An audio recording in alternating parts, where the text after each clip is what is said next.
What happened on December 26, 1862? Everything went off quietly, and the other prisoners are well secured. Henry H. Sibley to President Abraham Lincoln, December 27, 1862. Following the Dakota trials, 303 Dakota men were sentenced to be executed by hanging. However, President Lincoln approved just 39 sentences, arguing that he did not want to act with so much clemency as to encourage another outbreak on the one hand, nor with so much severity as to be real cruelty on the other. Lincoln therefore condemned only those who had been found guilty of participating in the massacre of civilians rather than just battles. Shortly before the hangings, one more was pardoned, bringing the number to 38.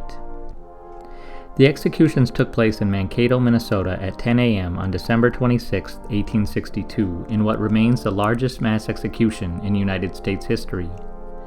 About 4,000 spectators overflowed the streets to witness the executions. In addition, there were 1,500 soldiers who, under martial law, had been instructed to maintain order. The 38 men were tied together with a white muslin cap covering their heads. The gallows were especially designed for this occasion and were all connected to one single rope. As the nooses were placed around each man's neck, they grasped hands and began singing in unison a traditional Dakota song. A drum beat signaled the beginning of the execution, causing the crowd and the men to become silent.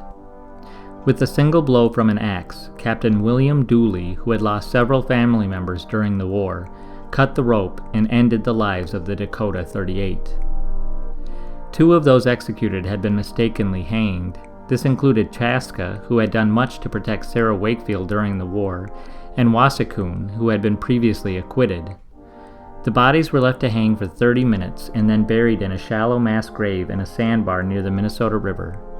By morning, most of the bodies had been exhumed and taken by physicians for use as medical cadavers. 3 years later, Dakota leaders Shakopee and Medicine Bottle were hanged at Fort Snelling.